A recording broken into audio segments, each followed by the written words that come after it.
যে কোনো হিন্দু বাড়িতেই শুভ সূচনা বলতে আমরা বুঝি নারায়ণের পুজো। কথায় আছে ইচ্ছে থাকলেও সবসময় সত্যনারায়ণের পুজো করা যায় না, কারণ তিথি নক্ষত্র দেখে নিয়ম আচার মেনে তবেই নারায়ণ পুজো করা যায়, নইলে হিতে বিপরীত হতে পারে। তাই আজকের ভিডিওতে আমরা জেনে নেব সত্যনারায়ণ পুজো করার শুভ সময় ও তিথি, সাথে সত্যনারায়ণ পুজোয় কি কি প্রয়োজন, আর ঘরোয়াভাবে সত্যনারায়ণ পুজোর বিধি ও মন্ত্র।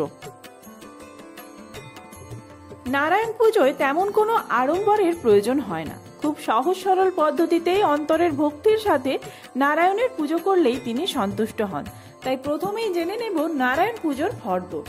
ফুল, বেলপাতা, তুলসী পাতা, দূর্বা ঘাস, ফুলের মালা, 5 রকম ফল, তিল, হরিতকি, মোকামের জন্য সুপারি 5টি, পান পাতা 5টি, 5টি কলা, বাতাসা আর 16 আনা 5টি, 5টি পৈতে, ঘট 1টি, পঞ্চগুড়ি, পঞ্চশস্য, পঞ্চরত্ন, পঞ্চপল্লব 1টি, ঘটাচ্ছাদন গামছা, পৈতে, সশীষ ডাব 1টি, সাদা চেলি, বরণ ডালা, সিঁদুর, চন্দ্রমাল্য, সিন্নির জন্য প্রয়োজন ময়দা 300 গ্রাম, গুড়, দুধ, কলা 7টি, বরণ আঙ্গুরিয়ক 3টি, কুণ্ড হাঁড়ি 1টি, 1 সরা আতপ তণ্ডুল, দর্পণ 1টি, কাদা মাটির ঢেলা, তীর কাঠি 4টি, আসনাঙ্গুরিয়ক 6টি, মধুপর্কের বাটি, ঘৃত, মধু, দধি, নৈবেদ্য 1টি ও কুচা নৈবেদ্য 1টি, আর দক্ষিণা। যে কোনো মাসের পূর্ণিমা তিথিতে সত্যনারায়ণ পুজো করা খুবই শুভ বলে মনে করা হয়। তবে পূর্ণিমা ছাড়া লক্ষ্মীবারে অর্থাৎ বৃহস্পতিবার নারায়ণ পুজো করা যেতে পারে। ফর্দ তো জানলাম, এবার জেনে নেওয়া যাক বাড়িতে কিভাবে করবেন সত্যনারায়ণ পুজো। সত্যনারায়ণ পুজোয় একটি কথা আপনাদের মনে রাখতে হবে, যেই জায়গায় আপনারা পুজো করবেন সেই জায়গাটি আগে পরিষ্কারভাবে মুছে নিতে হবে। পরিষ্কার জায়গা ছাড়া সত্যনারায়ণের পুজো অসম্পূর্ণ। পরিষ্কার জায়গা মুছে নিয়ে সেই জায়গায় আপনারা আলপনা দেবেন এবং তার উপর জলচৌকি পাতবেন। জলচৌকির উপরে আলপনা দিয়ে তার উপরে সাদা কাপড় অথবা হলুদ কাপড় বিছিয়ে তার উপরে আপনারা নারায়ণের পট বা নারায়ণের যদি মূর্তি থাকে সেই মূর্তি রেখে পুজো করতে পারেন। পুজোয় বসার পূর্বে আপনাদের অবশ্যই সিন্নি মেখে নিতে হবে। এর জন্য লাগবে 300 গ্রাম আটা, 7টি কলা, আর লাগবে গুড় ও দুধ। প্রথমে সিন্নি মাখানোর পাত্রটি আর হাত পরিষ্কারভাবে ধুয়ে নিতে হবে। ধোয়া হয়ে গেলে আপনারা কলাও ধুয়ে রাখবেন। কলা ধোয়ার পর সেই কলার খোসা ছাড়িয়ে কলা আর গুড়ের মিশ্রণটি ভালোভাবে মেখে নিতে হবে, যেন কোনোভাবেই কোনো ডালা না থাকে। ভালোভাবে মিশ্রণটি মাখানো হয়ে গেলে তারপরে এতে দিতে হবে সমপরিমাণ দুধ। এরপরে দুধ, কলা আর গুড়ের মিশ্রণটি ভালোভাবে তরল হয়ে গেলে তাতে আমরা দিয়ে দেব আটা। এরপর আটাটি ওই মিশ্রণের সাথে ভালোভাবে মিশে গেলে তারপরে আমাদের সিন্নি মাখানো কমপ্লিট। এরপরে আমরা ওর ওপর থেকে কাজু বাদাম, কিশমিশ, আপনারা চাইলে নারকেল কুড়ো দিতে পারেন। আমরা এখানে নারকেল কুড়ো ব্যবহার করেছিলাম। আর একটি কথা মনে রাখতে হবে, পুজোর সমস্ত প্রসাদে, সিন্নি প্রসাদ, চিঁড়ে প্রসাদ, ফল প্রসাদ, সমস্ত প্রসাদে আপনাদের একটি করে তুলসী পাতা দিতে হবে। এবার সাজিয়ে নিতে হবে মোকাম। মোকামের জন্য লাগবে 5টি পান পাতা, 5টি সুপারি, রম্ভা, পৈতে, 16 আনা আর বাতাসা। মোকাম সাজানো হয়ে গেলে জলচৌকির সামনে আপনারা কিছুটা অংশ আলপনা দিয়ে নেবেন। এই আলপনা দেওয়া হয়ে গেলে পঞ্চগুড়ি দিয়ে আপনারা জায়গাটি সুন্দরভাবে সাজিয়ে নেবেন। এরপর কাদামাটির ঢেলার ওপর পঞ্চশস্য ছড়িয়ে ঘট বসাতে হবে। তারপর তাতে দিয়ে দিতে হবে সিঁদুরের টিকা লাগানো পঞ্চপল্লব। আচমন করে নিয়ে তারপর গঙ্গা জল দিয়ে ঘট পূর্ণ করতে হবে। এরপর সশীষ ডাব অথবা রম্ভা দিতে পারেন। তার উপর দিয়ে দিতে হবে ঘটাচ্ছাদন গামছা। তারপর চন্দ্রমাল্য অর্পণ করতে হবে ঘটে। এবার লাল ডোরটি বেঁধে দিতে হবে। পুজোর সমস্ত জোগাড় যন্ত্র এইভাবে আপনাদের করতে হবে। এবার চলুন দেখে নেওয়া যাক পুরোহিত মশাই কিভাবে পুজো করছেন।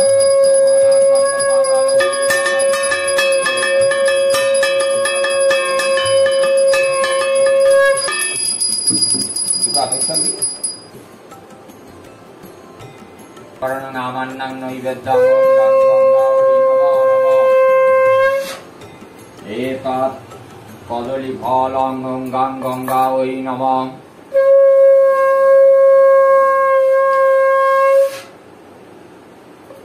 চন্দ্রমাল্যং ওম গাং গঙ্গা ওই নমঃ। এতৎ বস্ত্রং গাং গঙ্গা ওই নমঃ।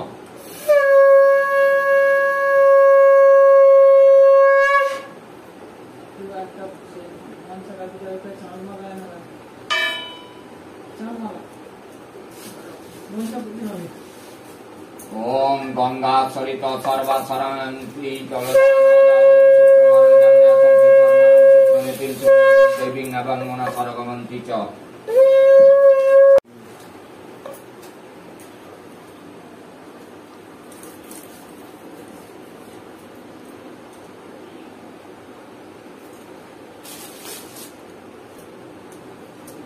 ओम कर्तव्यस्मिन् गणेशादि नाना देवता पूजा सहित नारायण सप्त नारायण सिन्नि पूजा पूर्वक लेखन ओम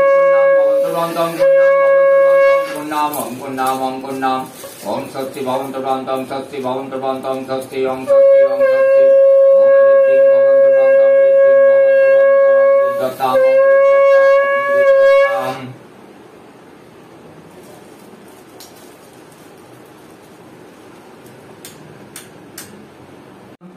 गोविन्दं गोकुलनन्द ब्रह्मादयैरविपूजितं इन्दिवरदलश्यामं शङ्खचक्र गदाधरं नारायणं चतुर्भुजा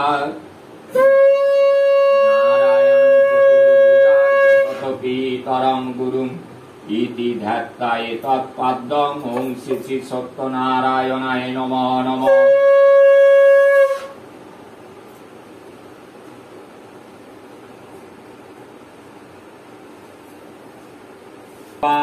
गो ब्रह्मण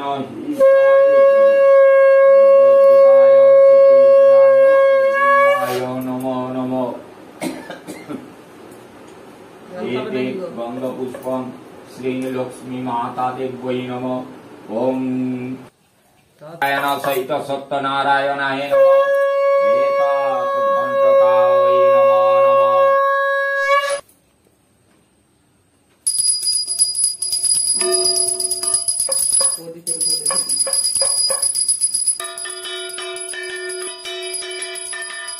সবশেষে আরতি করে পুজো সম্পন্ন হবে। একে একে পঞ্চপ্রদীপ, কর্পূর, ধূপ, বেলপাতা এবং সবশেষে শঙ্খ দিয়ে আরতি হয়ে পুজো সম্পন্ন হবে। এছাড়াও যারা সত্যনারায়ণ পুজোয় হোম করতে চান, হোম করে পুজো সম্পন্ন করতে পারেন। আর খুব তাড়াতাড়ি নতুন কোনো ভিডিও নিয়ে আসছি, সেই ভিডিও দেখার জন্য অবশ্যই চ্যানেলটি সাবস্ক্রাইব করে সাথে থাকবেন। আর এই ভিডিওটি ভালো লাগলে বন্ধুদের মধ্যে অনেক অনেক বেশি শেয়ার করে দেবেন, লাইক আর কমেন্ট করে জানাবেন কেমন লাগলো। আর পূর্ণিমার সিন্নি সম্পর্কে অন্য কোনো ভিডিও দেখতে চাইলে আমার চ্যানেলে রয়েছে, আপনারা দেখতে পারেন। ধন্যবাদ।